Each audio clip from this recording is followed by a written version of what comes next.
Abu Dhabi, octobre 2021. Un Français, inconnu du grand public, fait son entrée à l'UFC. Pas de grandes promesses, pas de storytelling calibré, juste un ancien soldat catapulté dans la plus grande organisation de MMA du monde. Face à un vétéran brésilien, réputé pour sa puissance. Très vite, le combat vire au cauchemar. Les coups pleuvent, la peau s'ouvre, le sang recouvre son visage. À plusieurs reprises, l'arbitre songe à arrêter le massacre. Mais lui, il avance encore. Pas de geste de recul, pas de panique, juste une marche en avant inexorable, comme un fantasin sur un champ de bataille. Ce soir-là, Benoît Saint-Denis ne gagne pas, mais il ne plie pas non plus. Et en encaissant une des guerres les plus brutales de l'histoire récente de l'UFC, il s'impose aux yeux du public comme un combattant à part.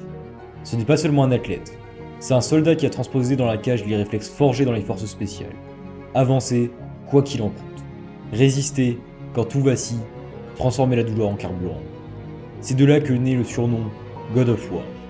Un guerrier qui ne cherche pas à survivre, mais à dominer par l'usure, par la pression, par la certitude qu'il est prêt à souffrir plus que son adversaire. Mais réduire Benoît Saint-Denis à cette image de kamikaze serait une erreur, car derrière la brutalité se cache une évolution rapide, une transformation qui fait de lui aujourd'hui un des espoirs majeurs du MMA français. Le 6 septembre à l'UFC Paris, il affrontera Mauricio Ruffi, un phénomène brésilien explosif. Et ce combat dira tout. Est-il encore le bulldozer prêt à s'exposer pour avancer, ou est-il devenu une machine de guerre stratégique capable de conquérir le sommet? Aujourd'hui, on est dans la tête de Benoît Saint-Denis. Juste avant de commencer, petit rappel rapide, la plupart de mes vidéos sont démonétisées, du coup si tu veux soutenir la chaîne, tu peux le faire en rejoignant la souscription à 3,99€. C'est pas grand chose, mais pour moi ça change tout. Merci à ceux qui le font, et maintenant, je vous souhaite une très bonne vidéo. Benoît Saint-Denis n'est pas entré dans la MMA par hasard. Avant de monter dans une cage, il a servi dans les forces spéciales françaises. Un environnement où la douleur, l'incertitude et la fatigue sont le quotidien. Cette expérience militaire a façonné sa façon de combattre.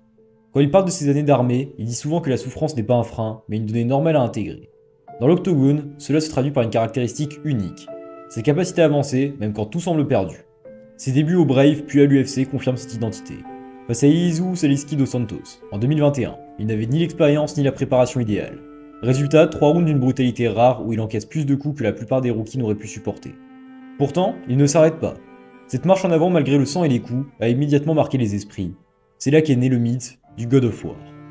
Mais réduire Saint-Denis à une simple résistance physique serait incomplet. Son ADN de combattant, c'est aussi une philosophie. Transformer la cage en champ de bataille. Là où beaucoup cherchent à temporiser, lui impose un rythme qui ne laisse aucun répit. Sa stratégie de base est simple. Avancer, forcer l'échange et tester la volonté de l'autre. Dans ce sens, il s'inscrit dans la lignée de combattants comme Justin Gaethje, première version, celui qui s'est jeté dans le feu avant de devenir plus calculateur. Ou encore Merab Dvalishvili, dont l'énergie et la constance finissent par briser les adversaires. On pourrait aussi le rapprocher de Diego Sanchez, icône de l'UFC connu pour sa capacité à survivre des guerres insensées. Ce qui distingue cependant Saint-Denis, c'est que cette mentalité guerrière n'est pas un rôle ou une façade. Elle est enracinée dans son parcours de vie. Quand il dit qu'il est prêt à souffrir plus que n'importe qui, il ne s'agit pas d'un slogan. C'est une vérité forgée dans les rangs militaires. Et c'est précisément ce mélange, mentalité de soldat, pression constante et refus de reculer, qui constitue l'identité centrale de son style. Quand Benoît Saint-Denis débute à l'UFC, son striking est brut. Contre Eliseu Zaleski, il avance tête haute, lançant de larges crochets des overhands prévisibles. Sa défense est rudimentaire, et il encaisse énormément. Même dans ce chaos, une constante apparaît, sa pression. Peu importe les coups reçus, il avance, et cette marche inexorable désoriente des adversaires habitués à voir leurs frappes suffire pour calmer la tempête. Depuis, son arsenal s'est affiné. Travaillé d'abord sous Daniel Warin, puis perfectionné avec Nicolas Haute. Son striking est devenu plus structuré et mieux adapté à son identité de gaucher. Le middle jambe arrière, c'est l'une de ses signatures. Depuis sa garde de gaucher, il envoie ce coup de pied directement sur le flanc ouvert de cet adversaire droitier. C'est une arme à la fois punitive et stratégique. Elle casse la respiration, use le tronc et force l'autre à fermer sa garde, ouvrant ainsi la voie à ses entrées en lutte. Le jab du bras droit. Plus qu'un simple outil défensif, il s'en sert pour masquer sa progression et obliger l'adversaire à reculer.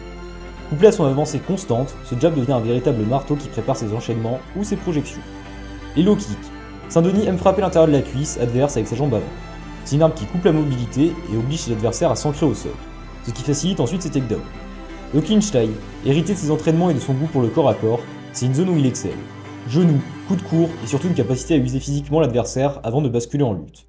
Ce mélange de Muay Thai et de grappling est un de ses atouts majeurs dans la cage. L'overhand gauche, souvent lancé après son jab, c'est un coup simple mais lourd, qui profite de sa position de gaucher et du fait que ses adversaires ne s'y attendent pas toujours. Sa garde reste haute mais rigide, ce qui le rend vulnérable au crochet et aux uppercuts à courte distance. De Sin Poirier en a profité pour placer des contres chirurgicaux. De même, Renato Moicano a montré qu'en gérant la distance avec le jab et front kick, on pouvait neutraliser ses entrées trop directes. Le striking de Benoît Saint-Denis n'est pas celui d'un pur kickboxer, mais il est cohérent avec son identité. Avancer, user, fermer la distance. Si son striking reste imparfait, c'est au sol que Benoît Saint-Denis exprime le mieux son identité de combattant. Son jeu n'est pas celui d'un technicien raffiné qui multiplie les transitions complexes.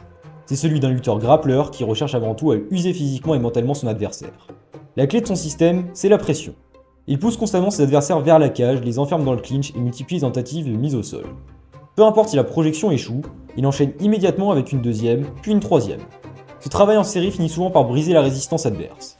Une fois au sol, Saint-Denis impose un grappling simple, mais terriblement efficace. Plutôt que de chercher la soumission spectaculaire, il privilégie le contrôle et le grand end pound. Ces frappes ne sont pas là seulement pour faire mal. Elles servent à forcer l'adversaire à bouger, à créer une ouverture pour progresser vers une position dominante. C'est une logique d'usure. Ces soumissions phares reflètent cette approche pragmatique. Le rear naked choke, l'étranglement arrière et l'arme triangle choke où il isole le bras de l'adversaire pour comprimer la carotide sont ses armes principales. Des techniques basiques, dans le haut niveau, mais redoutables quand elles sont installées après plusieurs minutes de pression. On les a vues à l'œuvre contre Kai Prepolek ou Ismaël Bonfim, deux adversaires rapidement submergés. Ce style est un héritage de ses années au Brave. Dès ses premiers combats, il privilégiait déjà les mises au sol et les étranglements, construisant sa réputation de finisseur. Aujourd'hui encore, son taux de victoire par soumission reste l'un des plus élevés de la catégorie. L'exemple le plus marquant est sans doute son combat contre Ismaël Bonfim. Face à un adversaire explosif et réputé dangereux debout, Saint-Denis ne s'est pas attardé à distance. Il a fermé la cage, collé Bonfim et imposé son grappling jusqu'à trouver l'ouverture pour l'étranglement arrière. Un plan simple, mais parfaitement exécuté. On pourrait comparer ce style à celui de Rabib ou de Merab, sans atteindre leur raffinement technique mais avec la même idée centrale. Étouffer l'adversaire par la répétition et l'intensité. En résumé, le grappling de Saint-Denis n'est pas un laboratoire d'innovation. C'est une arme de guerre, conçue pour briser la résistance, user le corps et imposer sa volonté. S'il y a un domaine qui définit Benoît Saint-Denis autant que son mental, c'est son cardio. Peu de combattants en lightweight peuvent maintenir un rythme aussi élevé sur 3 ou 5 coups. Ce n'est pas seulement une question de poumons, mais aussi de mentalité. Là où beaucoup économisent leur énergie, Saint-Denis choisit volontairement d'imposer un tempo qui oblige l'autre à jouer sur son terrain. Ces chiffres le prouvent. Avec plus de 5 frappes significatives par minute en moyenne et un volume constant de tentatives de mise au sol, il force ses adversaires à réagir sans pause. Même quand il n'obtient pas le takedown. L'effort nécessaire pour défendre épuise l'autre. Chaque clinch, chaque pression contre la cage, chaque échange debout demande de l'énergie, et lui continue d'avancer. Cette approche rappelle Merab Dvalishvili, véritable machine de volume dans la catégorie bantamweight. Comme lui, Saint-Denis sait que son cardio peut devenir une arme. Non pas en cherchant à finir rapidement, mais en poussant l'adversaire à faire des erreurs sous la fatigue. Mais ce moteur ne se résume pas à l'endurance physique. Il s'agit aussi d'une endurance mentale. Dans son combat contre Dustin Poirier, il encaisse des dizaines de frappes nettes. Pourtant, il ne montre aucun signe de recul. Même blessé, même marqué, il avance encore. Cette résilience crée un effet psychologique. L'adversaire comprend que le mettre KO sera difficile et que chaque minute supplémentaire joue en sa défaveur. Toutefois, ce choix d'imposer un rythme maximal comporte aussi des limites. En somme, le cardio de Benoît Saint-Denis n'est pas seulement un atout. C'est le cœur de son identité tactique. Là où d'autres gèrent leur énergie, lui choisit de l'imposer comme une arme, transformant chaque combat en test de survie. Benoît Saint-Denis est un combattant de contraste. Ses atouts sont parmi les plus impressionnants de la catégorie, mais ses failles sont suffisamment nettes pour que chaque adversaire puisse les cibler. Ses forces sont tout d'abord un cardio hors norme. Il peut maintenir une intensité élevée sans ralentir, ce qui brise le rythme de ses adversaires. Il a un mental inébranlable. Forgé par son passé militaire, il est prêt à encaisser plus que la majorité des combattants. Cela lui permet de rester dangereux, même quand il semble en difficulté. Également une pression constante. Il avance sans cesse, forçant l'autre à reculer, ce qui réduit les options et enferme ses adversaires contre la cage. Un grappling usant, avec ses mises au sol combinées à son grand end pound et ses soumissions simples mais efficaces, transformant chaque échange en épreuve d'endurance. Et une puissance réelle. Que ce soit au sol ou en striking rapproché, ses frappes font mal et accumulent des dégâts rapides. Ses principales faiblesses en revanche sont une défense en striking limitée, sa garde haute mais rigide ce qui le rend vulnérable au crochet et uppercut à courte distance, des entrées téléphonées sur ses tentatives de takedown sont parfois prévisibles ce qui l'expose au contre, une exposition au contreur précis, Dustin Poirier en a profité pour placer des frappes chirurgicales et Renato Moicano l'a puni à distance en exploitant son manque de variété, et une prévisibilité tactique. Son plan de jeu est souvent le même, avancer, presser, lutter. Contre un adversaire capable de gérer la distance et de casser le rythme, cela peut devenir un piège. En résumé, Benoît Saint-Denis est une arme à double tranchant. Ses forces, cardio, pression mentale suffisent déjà à battre la majorité des combattants. Mais au plus haut niveau, ses faiblesses deviennent des failles stratégiques. Et c'est précisément ce qui rend son évolution si intéressante. Pour franchir le dernier palier, il doit transformer sa brutalité en système plus subtil. Dans une carrière, changer de coach n'est jamais anodin. Pour Benoît Saint-Denis, le passage de Daniel Warin à Nicolas Haute marque un tournant important. Ancien coach de légendes brésiliennes comme Anderson Silva ou Shogun Rua, Warin incarne une philosophie offensive. Pression, volume, agressivité. Sous sa direction, Benoît Saint-Denis a construit son arsenal en striking. On a vu apparaître un jab plus discipliné, des combinaisons mieux structurées, une capacité à transformer ses frappes en passerelle vers la lutte. L'exemple parfait reste son combat contre Thiago Moises. Un mélange d'agressivité contrôlée et d'efficacité où il combine les low kicks, pression et finition au sol. Mais cette approche avait des limites. Warin encourageait une mentalité de guerre permanente. Ce qui convenait à la personnalité de Saint-Denis, mais le laissait exposer. Contre des contreurs d'élite comme Dustin Poirier, cette philosophie s'est retournée contre lui. En 2024, Saint-Denis intègre le travail de Nicolas Haute, figure montante du coaching français, déjà reconnu pour avoir façonné une partie du style de Nassourdine Imavov. Haute apporte une vision plus analytique.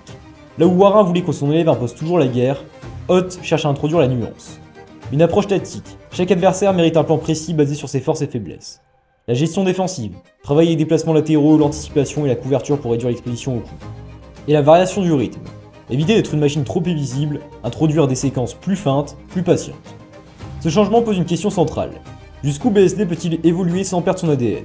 Son surnom, God of War, repose sur cette capacité à transformer chaque combat en guerre. Mais face au top mondial, il lui faut plus que du courage. Haute peut lui apporter cette couche stratégique, indispensable pour rivaliser avec des profils comme Saroukian ou Makhachev. Le risque, c'est qu'en cherchant à trop discipliner Saint-Denis, on atténue son identité unique. Une version trop prudente de BSD ne serait plus vraiment BSD. Mais si l'équilibre est trouvé, ce mélange entre l'agressivité brute héritée de Warin et la rigueur tactique d'Haute pourrait faire de lui un combattant complet, capable de dominer sur la durée. Le 6 septembre à l'UFC Paris, Benoît Saint-Denis affrontera Mauricio Ruffi, un nom encore jeune dans l'organisation mais déjà redouté pour son explosivité. Ce combat n'est pas seulement un choc franco-brésilien, c'est une opposition de style. Mauricio Ruffi est membre des Fighting Nerds, l'équipe brésilienne connue pour son approche cérébrale et créative du MMA. Son arsenal repose sur un striking imprévisible. On se souvient de son chaos spectaculaire contre King Green, une feinte de coup de pied classique transformée en wheel kick, qui a touché en pleine tempe. Ce type d'arme est caractéristique de son style, des frappes spectaculaires lancées au moment exact pour surprendre. Mais Ruffi n'est pas qu'un highlighter fighter.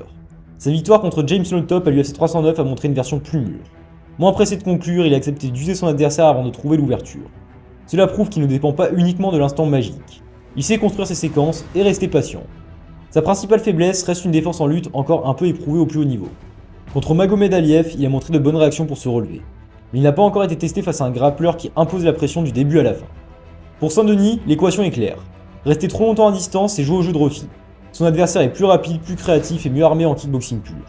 Comme l'a dit Daniel Warin, debout, Ruffi est plus rapide, mais si Benoît le met au sol, il peut gagner. Son chemin de victoire passe donc par 3 clés. Fermer la distance très tôt, avancer derrière son jab et ses low kicks pour empêcher de Ruffi de s'installer à distance de frappe.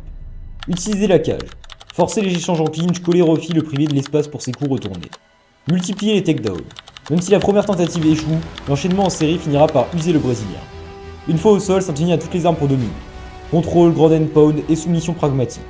Le grappling patient de BSD contraste avec la créativité de Ruffi, et sur 5 minutes, c'est souvent le style d'usure qui l'emporte.